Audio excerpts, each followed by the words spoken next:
نحمده ونصلي على رسوله الكريم اما بعد فاعوذ بالله من الشيطان الرجيم بسم الله الرحمن الرحيم رب اشرح لي صدري ويسر لي امري واحلل عقدة من لساني يفقهوا قولي۔ امامت کا بیان۔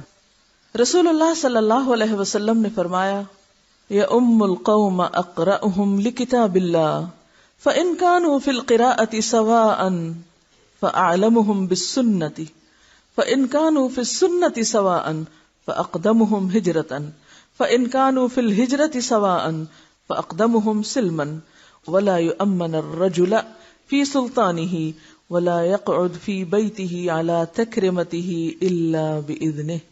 لوگوں کا امام وہ ہونا چاہیے جو ان میں سب سے زیادہ قرآن اچھی طرح پڑھنا جانتا ہو، یعنی اچھی طرح صرف ریڈنگ نہیں مانا، یعنی سمجھتا بھی ہو، کیونکہ قرات ہمارے ہاں کی قرات نہیں۔ ہمارے ہاں کی قرات کیا ہے؟ صرف الفاظ کا علم، لیکن حقیقت میں قرات کیا ہے؟ جب قرات قرآن ہو تو اس کا معنی کیا ہے؟ اگر آپ اردو کی ایک کتاب پڑھ رہے ہیں تو اس کا کیا مطلب ہوتا ہے؟ صرف الفاظ پڑھنا؟ بک ریڈنگ کس کو کہتے ہیں؟ بغیر سمجھے پڑھنے کو؟ نہیں نا۔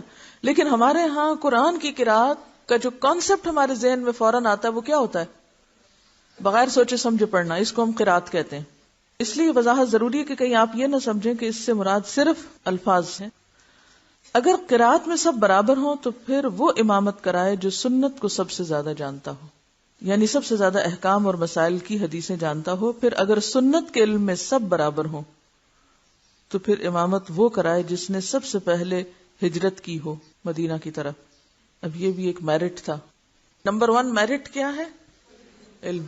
نمبر 2 دین کے لیے قربانی، دین کے لیے کی گئی قربانی میرٹ ہے، اور اس میں بھی جو سب سے پہلے کرے۔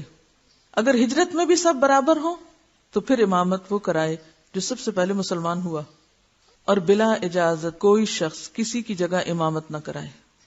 یعنی اگر ایک شخص مقرر ہے کہیں امام کے طور پر تو کسی کو حق نہیں کہ اگر وہ 2-4 منٹ آگے پیچھے لیٹ ہوا ہے تو فوراً آگے جا کے امامت شروع کرا دی جائے کہ وہ تو ہمیشہ لیٹ ہی ہوتے ہیں، لہٰذا ہماری نماز لیٹ ہو رہی ہے اور ہم خود ہی کرانے لگے۔ تو یہ بھی ایک قسم کی بغاوت ہے، یہ درست نہیں۔ اور نہ کسی کے گھر میں صاحب خانہ کی مسند پر اس کی اجازت کے بغیر بیٹھے، یعنی کسی کے گھر میں گھر والے کی جو مخصوص بیٹھنے کی جگہ ہے، مثلاً اس کا اسٹڈی ٹیبل ہے یا اس کا کوئی خاص بیٹھنے کا ایک مقام ہے، تو وہاں جا کر نہ بیٹھے اس کی اجازت کے بغیر۔ کیوں؟ یہ کیوں معیوب ہے؟ سب سے بڑی بات یہی ہے کہ اس کی پرائیویسی ہے، اس کی کچھ ایسی چیزیں ہو سکتی ہیں کہ جو وہ نہیں چاہتا کہ وہ کسی اور کو دکھائے یا کسی اور کے پاس جائیں، اور دوسرے کے لیے ناگواری کا سبب ہو سکتا ہے، اور ایسی چیزیں تعلقات میں خرابی کا سبب بنتی ہیں۔ اب دیکھیں نا، کسی کو اس کے مقام سے ہٹا کے یا اس کی اجازت کے بغیر خود وہاں جا بیٹھنا، اس میں صاحب خانہ کے احترام یا مقام یا اس کی پرائیویسی، ان چیزوں کے حقوق پر زد پڑتی ہے۔ یہ بھی ایک طرح کی سرکشی والی بات ہے نا، لیگ پولنگ یہیں سے تو شروع ہوتی ہے۔ اچھا، اس چیز کو آپ کہیں اور بھی اپلائی کر سکتے ہیں، اور کہاں نہ بیٹھا جائے۔ جس طرح استاد کہیں بھی، کسی اسکول میں، کالج میں، یونیورسٹی میں، کہیں بھی، یا کسی کے آفس میں جا کر آفیسر کی چیئر پر بیٹھنا، اور اگر کوئی منع کرے تو کہے یہ بہت بڑے بنتے ہیں، یہ بات نہیں ہے۔ وہ اس کا خاص مقام ہے جو اسی کے لیے بنا ہے۔ جب آپ اس مقام پہ پہنچیں گے تو آپ بھی بیٹھ جائیے، کیونکہ کوئی چیز کسی کے لیے مخصوص نہیں ہوتی، یا وہ کوئی اس کے نام نہیں لگی ہوتی، وہ اس خاص مقام کی وجہ سے اس کی ہوتی ہے۔ جو بھی اس مقام پر ہو وہ وہاں اجازت سے بیٹھ سکتا ہے۔ وہ چیئر جو ہے وہ سمبلائز کرتی ہے اتھارٹی کو یا پوزیشن کو، تو ایسی صورت میں پھر دوسرے غلط فہمی کا شکار ہو سکتے ہیں۔ رسپیکٹ کی بات بھی آتی ہے، تکرمہ کا لفظ آیا، کرامت اسی سے ہے نا، یعنی اس سے آپ دیکھیں نا تعلقات خراب ہوتے ہیں ایسے کاموں سے۔ صاحب خانہ کا خاص مقام، اس کی جو بیٹھنے کی یہ خاص جگہ جو ہے نا، وہ اس کی گھر پر ملکیت کو ظاہر کرتا ہے نا۔ اگر کوئی اور آ کے وہاں بیٹھ جائے تو اس کا کیا مطلب ہے کہ اس نے اس کا جو حق ملکیت ہے اس کو بھی چیلنج کیا ہے۔ بعض اوقات یہ بھی ہوتا ہے کہ کسی شخص نے اپنی سیٹ خاص لیول پر مثلا رکھی ہوئی ہے یا خاص طریقے پر رکھی ہوئی ہے، تو وہ دوسرے شخص کی کام کی روٹین ہے، اس میں بھی وہ چیز خلل انداز ہو جاتی. بہرحال صرف صاحب خانہ ہی نہیں، عام اخلاق بھی کیا ہے کہ اگر کوئی شخص کہیں بیٹھا ہوا ہے، مثلا کھانے کی میز پر ایک خاص جگہ پر بیٹھا ہوا ہے، دوسرے شخص کو کرسی نہیں ملی اور وہ اس طاق میں اچھا کوئی اٹھے تو میں جلدی سے اس کی سیٹ پہ قبضہ کر لوں. اب اگر وہ اٹھا ہے، گیا ہے اور واپس آیا تو دیکھا کہ کوئی اور وہاں پر براجمان ہے، تو یہ چیز بھی درست نہیں. بعض اوقات لائبریری میں ایسے ہوتا ہے کہ ایک اسٹوڈنٹ آیا، بیٹھا ہے، پڑھ رہا ہے، اپنا سب کچھ کر رہا ہے، اتنے میں اسے کوئی ریفرنس یاد آیا، وہ اٹھ کے گیا کوئی اور کتاب لینے کے لیے، اتنے میں وہ آیا تو دیکھتا ہے کہ جی وہ تو کرسی جا چکی ہے. تو یہ ایک بیسک اخلاق کی بات بھی ہے. ٹھیک ہے، چلیے. اگر کتاب اللہ کسی نابالغ بچے کو زیادہ یاد ہو، حافظ ہے بچہ اور باقی سب نہیں، تو اسے امام بنایا جا سکتا ہے. نابالغ بچہ اگر حافظ قرآن ہے تو اس کو امام بنایا جا سکتا ہے. دلیل حضرت عمرو بن سلمہ رضی اللہ عنہ فرماتے ہیں کہ اپنے قبیلے میں سب سے زیادہ قرآن مجھے یاد تھا، پس مجھے امام بنایا گیا، حالانکہ میری عمر 7 سال تھی. اپنے قبیلے میں، کیونکہ باقی تو کسی کو اتنا قرآن آتا نہیں تھا.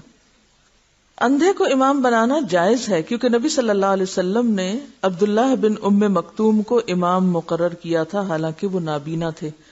اگر نابینا جو ہے وہ زیادہ عالم ہے، کہ بعض نابینا دیکھنے والوں سے بھی زیادہ دیکھنے والے ہوتے ہیں، تو ایسی صورت میں پھر کیا ہوگا؟ اس کو بھی امام بنایا جائے، کیونکہ اصل چیز کسی کا بڑا چھوٹا ہونا نہیں ہے، اصل چیز اس کی قابلیت ہے. تو میرٹ کیا ہے کسی کے امام بننے کا یا لیڈر بننے کا؟ اس کی قابلیت، نہ کہ اس کی شکل و صورت. کیوں کہا گیا کہ اگر تم میں سے کسی چپٹے ناک والے حبشی غلام کو بھی تمہارا امیر بنا دیا جائے تو بھی تم اس کی اطاعت کرو. تو اس سے بھی کیا پتہ چلتا ہے کہ امامت یا قیادت کسی کی شکل و صورت کے ساتھ وابستہ نہیں، اس کی قابلیت کے ساتھ ہے. حضرت اسامہ کے بارے میں جانتے ہیں کون تھے؟ جی ہاں، اسامہ حضرت زید کے بیٹے تھے. ان کو کتنی سال کی عمر میں امیر بنایا گیا تھا؟ تقریباً 17 سال کی عمر تھی یا 18 سال کی. اس لشکر میں کون کون شامل تھا؟ حضرت ابو بکر شامل تھے، حضرت عمر شامل تھے، کبار صحابہ شامل تھے، اور وہ ایک ٹین ایجر قائد تھا، قائد جیش تھا. تو ٹھیک ہے، وہاں ان کے اندر وہ جنگی قابلیت تھی، یعنی تھوڑا سا پھر ایک جگہ سے دوسری جگہ کے اس میں فرق بھی آ جائے گا. یہ نہیں کہ صرف حافظ قرآن دیکھا جائے کہ وہ بھی لشکر کا قائد بن جائے خواہ اس کو تلوار اٹھانی نہ آتی ہو. مراد اس سے یہ ہے کہ عمر میں چھوٹا ہونا یا قد میں چھوٹا ہونا یا پھر شکل و صورت میں مختلف ہونا، یہ کیا ہے؟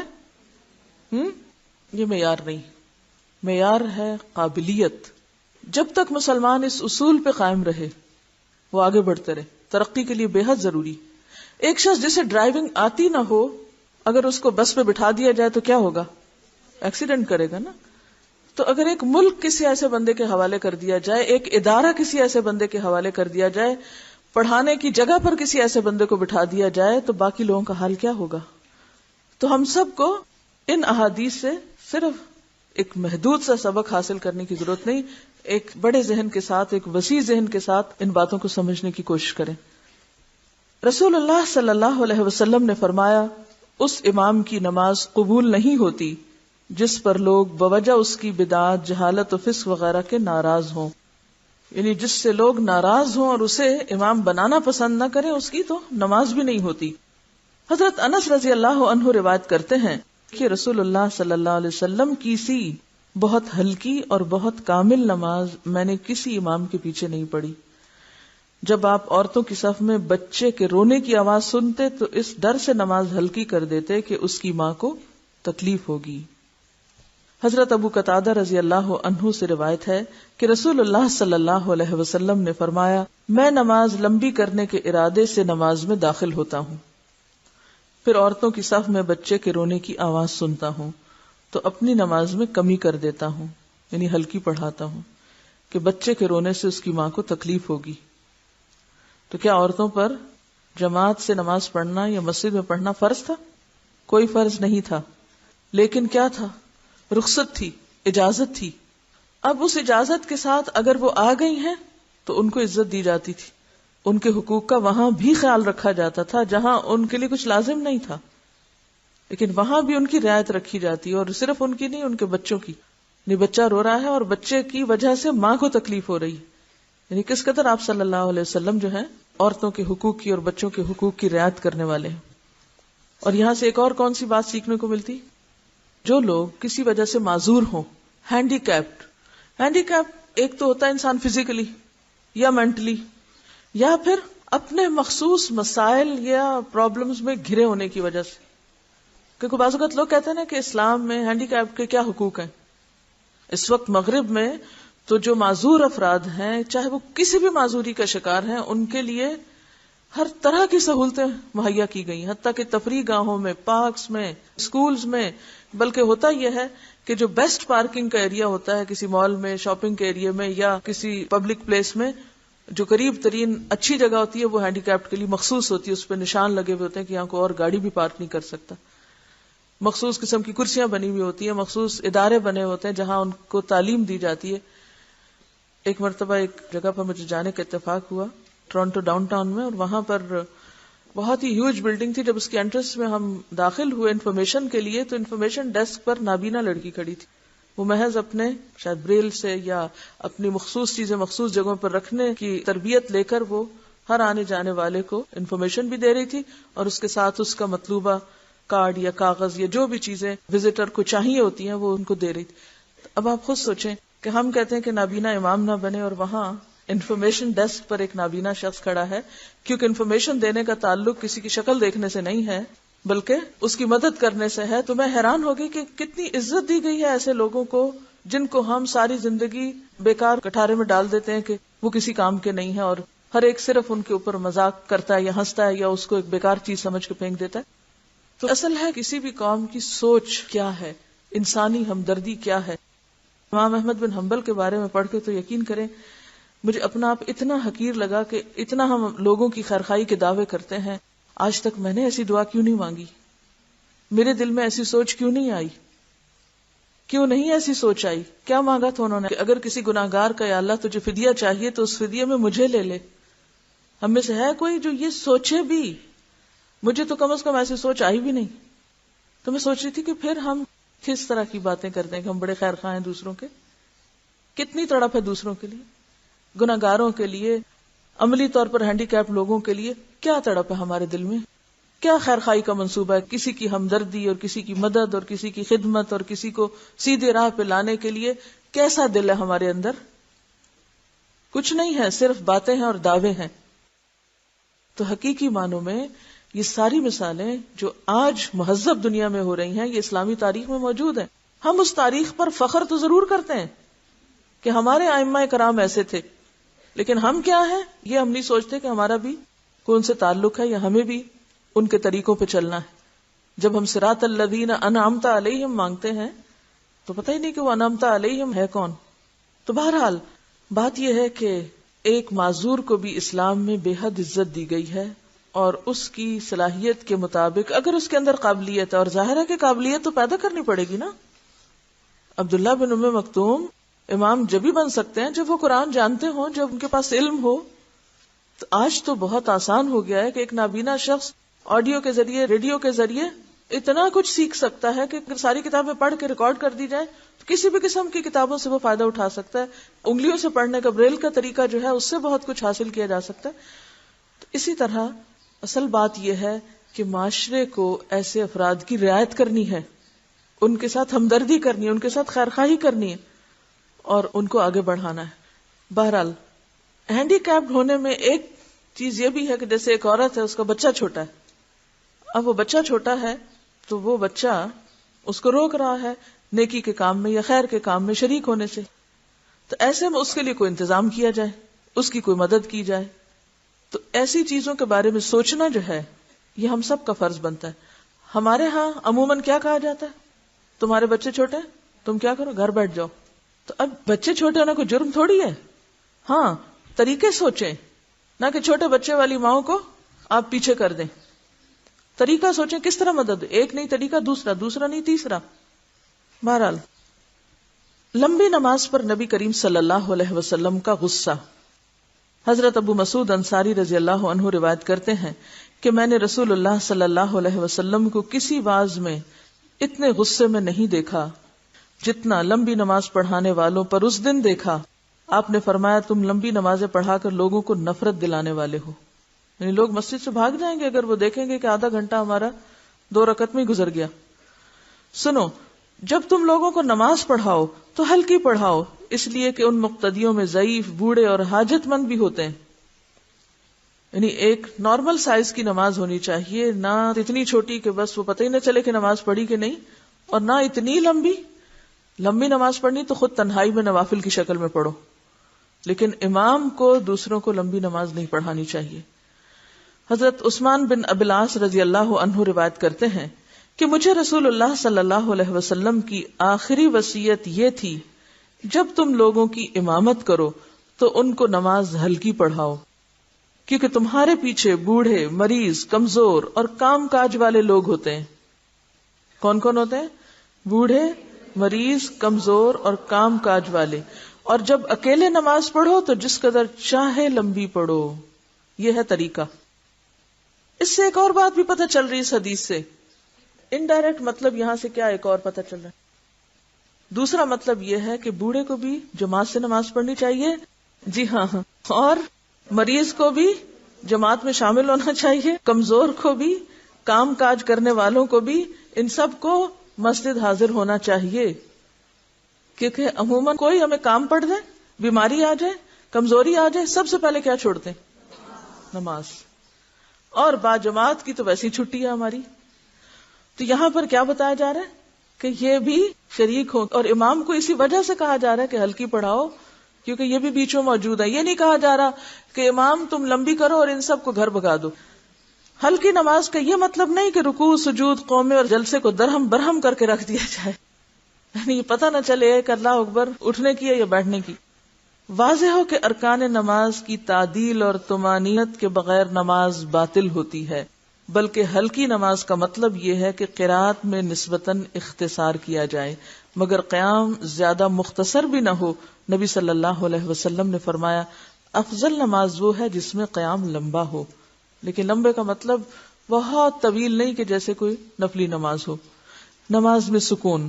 حضرت ابو قتادہ رضی اللہ عنہ نے کہا بینما نحن نصلی مع رسول اللہ صلی اللہ علیہ وسلم فسمع جلبة فقال ما شأنكم قالوا استعجلنا إلى الصلاة قال فلا تفعلوا اذا اتيتم الصلاة فعليكم السكينة فما ادركتم فصلوا وما سبقكم فأتموا. اس دوران کہ ہم رسول اللہ صلی اللہ علیہ وسلم کے ساتھ نماز پڑھ رہے تھے، آپ نے لوگوں کی کھٹ پٹ سنی. نماز کے بعد آپ نے پوچھا تم کیا کر رہے تھے؟ انہوں نے عرض کی کہ ہم نماز کی طرف جلدی آ رہے تھے. آپ نے فرمایا ایسا نہ کرو، جب تم نماز کو آؤ تو آرام سے آؤ، جو نماز تمہیں مل جائے یعنی جو پا لو پڑھ لو، جو فوت ہو جائے اسے بعد میں پورا کر لو. اس سے کیا پتہ چلتا ہے؟ اس سے کیا سیکھا آپ نے اس حدیث سے؟ جی ہاں، یعنی ایک مسلمان کی شخصیت کا اس سے اندازہ ہوتا ہے کہ اس کے کام کا انداز کیا ہوتا ہے. وہ ایک بھگدڑ مچانے والا اور ہر وقت پینک کریٹ کرنے والا نہیں ہوتا. ہم سب کو اس سے بچنے کی ضرورت ہے.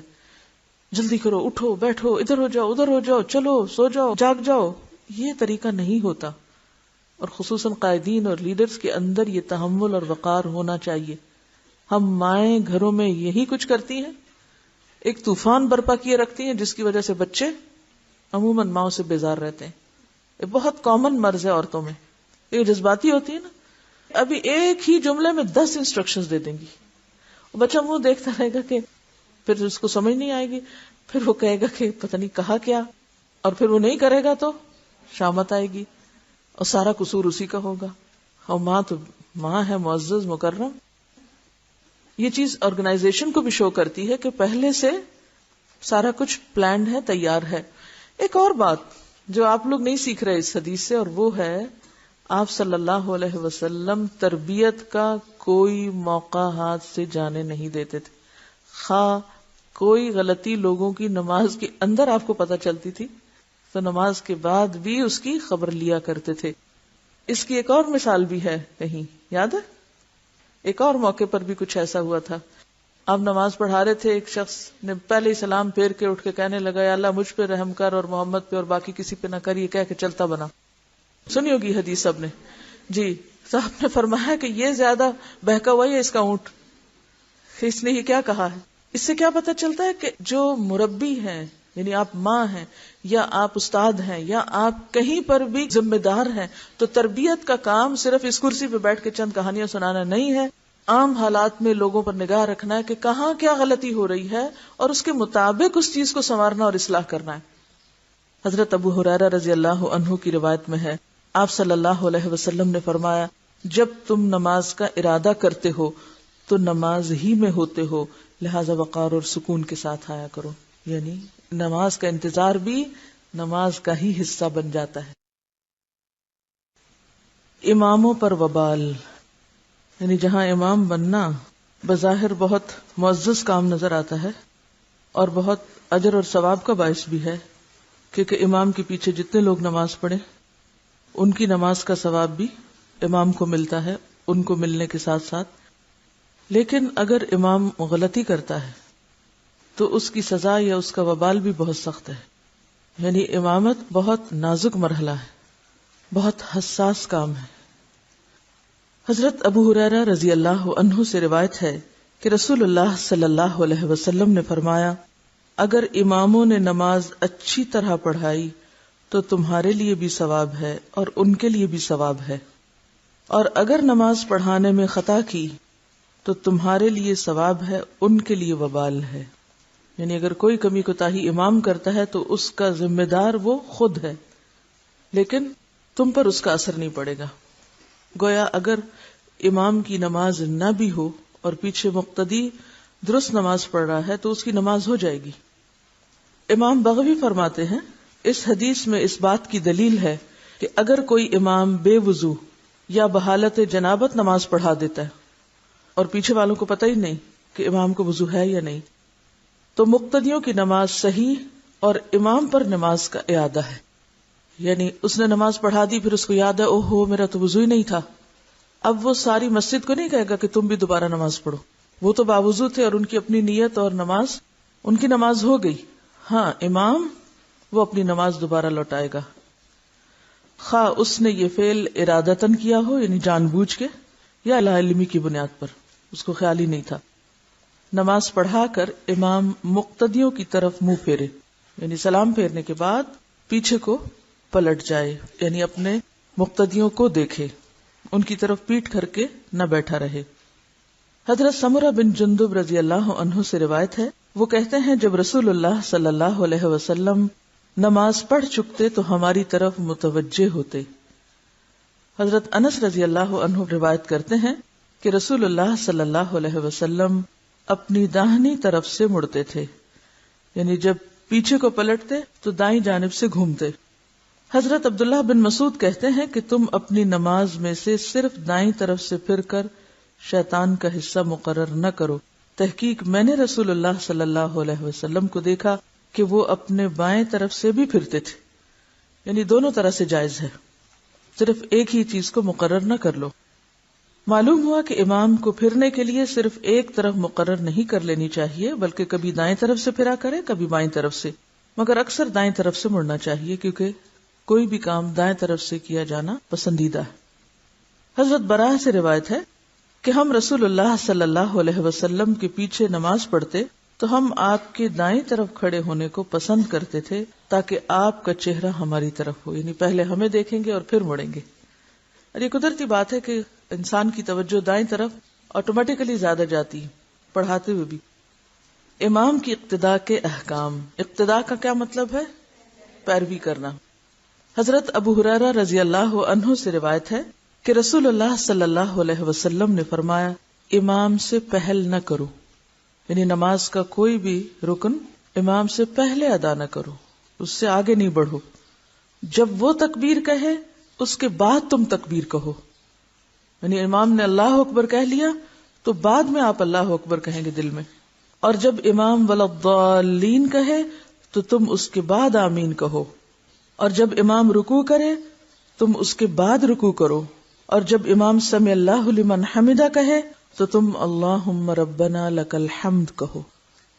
حضرت براء بن عازب رضی اللہ عنہ روایت کرتے ہیں کہ ہم رسول اللہ صلی اللہ علیہ وسلم کے پیچھے نماز پڑھتے تھے، پس جب آپ سمع اللہ لمن حمدہ کہتے تو ہم آپ کے پیچھے قومے میں کھڑے ہو جاتے تھے، اور پھر ہم میں سے کوئی اپنی پیٹھ سجدے میں جانے کے لیے نہ جھکاتا یہاں تک کہ رسول اللہ صلی اللہ علیہ وسلم اپنی پیشانی زمین پر رکھ دیتے۔ یعنی جب تک رسول اللہ صلی اللہ علیہ وسلم قومے سے سجدے میں پہنچ کر اپنی پیشانی زمین پر نہ رکھ دیتے اس وقت تک تمام صحابہ کھڑے رہتے۔ کیا سمجھ میں آیا؟ مثلا آپ کھڑے ہو، آپ کے پیچھے والی لڑکی بھی کھڑی ہو، آپ یوں سمجھے کہ جیسے آپ ان کو فالو کر کے نماز پڑھ رہی ہیں، ٹھیک ہے؟ اب آپ دیکھیں، آپ رکوع کریں پہلے، ہاں رکوع ٹھیک نہیں ہے آپ لوگوں کا، جھکیں اور سر سیدھا رکھیں، نہیں ابھی بھی ٹھیک نہیں ہے، اور جھکو اور جھکو اور جھکو، اس لیے کہ رکوع جھکنے کا نام ہے۔ آپ کی کمر سٹریٹ نہیں ہے، آپ ڈر کے کھڑی ہیں، سٹریٹ کریں، کمر یوں ہونی چاہیے سیدھی، کب نہیں نکلا ہونا ہے ورنہ کبڑے ہو جائیں گے۔ نماز ہماری کمر ہی تو سیدھی رکھتی ہے، سٹریٹ کھڑے ہوتے ہیں، پھر اس کے بعد رکوع بالکل سٹریٹ کمر کے ساتھ، حتیٰ کہ گردن جو ہے وہ بھی کمر کے برابر ہو، پھر اب دوبارہ کریں، شاباش، ہاں اب ٹھیک ہے۔ اب آپ سمع اللہ لمن حمدہ کہیں، اب آپ اللہ اکبر کر کے نیچے جائیں سجدے میں۔ اگلا شخص سجدے میں جب سر رکھ چکے گا تو پچھلا شخص نیچے جانا شروع کرے گا، یہ نہیں کہ امام سے پہلے ہی سجدہ کر کے بیٹھ جائیں، کیونکہ بہت دفعہ نماز پڑھاتے ہوئے مجھے خود اس بات کا تجربہ ہوا ہے کہ میں اذکار کر کے اور پھر تعدیل کے ساتھ اوپر نیچے ہوتی۔ تعدیل کا کیا مطلب ہے کہ ہر رکن اس طرح آپ ادا کریں کہ آپ ٹھہر جائیں، یعنی مثلا رکوع کے بعد کھڑے ہوئے ہیں تو پوری طرح سائلنٹ سٹل، اس کے بعد اللہ اکبر کہہ کے نیچے کو جائیں۔ تو جو لوگ سٹل نہیں ہوتے وہ امام سے پہلے ہی سجدے میں پہنچ جاتے، آپ ابھی ہاف وے میں ہوتے ہیں، لوگ سجدے میں پڑے ہوتے ہیں، تو یہ طریقہ درست نہیں۔ دوبارہ اس حدیث کو دیکھیے، جب تک رسول اللہ صلی اللہ علیہ وسلم قومے سے سجدے میں پہنچ کر اپنی پیشانی مبارک زمین پر نہ رکھ دیتے اس وقت تک تمام صحابہ کھڑے رہتے، کوئی پیٹھ تک نہ جھکاتا، یعنی اتنا کھڑے رہتے کہ کوئی پیٹھ بھی نہیں جھکاتا تھا۔ صرف اتنا نہیں ہوتا تھا کہ وہ کہتے کہ سجدے میں پہلے نہ پڑیں، جھکنا ہی نہیں شروع کرتے تھے۔ نبی رحمت صلی اللہ علیہ وسلم فرماتے ہیں، امام سے پہلے نہ رکوع کرو نہ سجدہ، اور امام سے پہلے کھڑے ہو نہ پہلے سلام پھیرو، یعنی نہ پہلے کھڑے ہو اور نہ پہلے سلام پھیرو، یعنی کوئی بھی کام امام سے پہلے نہ کرو۔ حضرت ابو ہریرہ رضی اللہ عنہ روایت کرتے ہیں کہ رسول اللہ صلی اللہ علیہ وسلم نے فرمایا، کیا تم ڈرتے نہیں کہ اللہ تعالیٰ امام سے پہلے اٹھنے والے کے سر کو گدھے کے سر کی طرح کر دے، یعنی اس کی شکل مسخ کر دے، اور اگر شکل نہ بھی مسخ ہو تو گدھا کس چیز کو سمبلائز کرتا ہے؟ بے وقوفی کو، کہ اس کی عقل ماری جائے، یعنی اس کو احمق بنا دے۔ گدھا سوچ سمجھ سے کام نہیں لیتا، وہ نہ آنکھیں کھول کے رکھتا ہے اور نہ ہی کانوں سے متوجہ ہوتا ہے کسی آواز کی طرف، بس وہ جس دھن میں ہوتا ہے اسی میں چلتا چلا جاتا ہے، وہ طے شدہ راستوں پر دوسروں کو اندھا دھند فالو کرتا جاتا ہے۔ تو ایسا کرنا دراصل حماقت ہے۔ عقل مندی کس میں ہے کہ انسان سوچ سمجھ کے کام کرے۔ تو جو شخص نماز میں اتنی بھی توجہ نہیں کرتا کہ اس کو کس وقت جھکنا ہے، امام کی پیروی کس طرح کرنی ہے، رکوع میں کب جانا ہے، کھڑے کب ہونا ہے، سجدے میں کب جانا ہے، ان ساری چیزوں کا احساس انسان کو کیا بنا دیتا ہے؟ یہ ساری پریکٹس کس چیز کی ہے؟ نماز ہی پڑھنی تھی نا، کہیں بھی پڑھ لیتے، کبھی بھی پڑھ لیتے، اللہ کی عبادت ہی تو تھی۔ یہ اتنے ڈسپلن کے ساتھ نماز کیوں؟ سینس آف ریسپانسبلٹی اور کیا پیدا ہوتا ہے؟ امیر کی اطاعت پیدا ہوتی ہے، جذبات کا کنٹرول آتا ہے، اور کیا آتا ہے؟ شعور بیدار ہوتا ہے۔ یعنی انسان اگر آنکھیں کھلی نہ رکھے اور دھیان نہ رکھے نماز میں، ہو ہی نہیں سکتا کہ ہر سٹیپ کو صحیح طور پر امام کے پیچھے کرے یا فالو کرے۔ اگر بے خیالی میں اس نے آنکھیں بند کی ہوئی ہیں نماز میں، اس نے سنا امام نے اللہ اکبر کہہ دی، نہ دیکھا نہ بھالا، دڑام سے نیچے، تو یہ گدھے والا کام ہے نا، بے سوچے سمجھے نیچے جا پڑنا۔ عقل مند شخص ایسا نہیں کر سکتا، وہ تو چوکنا ہے، الرٹ ہے، پوری طرح کیئرفلی نماز پڑھ رہا ہے کہ مجھے ہر سٹیپ میں کانشیس رہنا ہے۔ اس طرح انسان ایک سٹیپ بھی بے سوچے سمجھے نہیں کر سکتا اگر وہ صحیح معنوں میں اقتدا کرے۔ تو یہی تو احتیاط ہے، اسی کا نام تو تقویٰ ہے. اور یہ دن کی 5 نمازوں میں پریکٹس کروائی جاتی ہے کہ ہر کام سوچ سمجھ کے کرنا ہے، اپنے وقت پر کرنا ہے، نہ پہلے اور نہ بعد میں. رسول اللہ صلی اللہ علیہ وسلم نے فرمایا، جب نماز میں کوئی بات درپیش ہو تو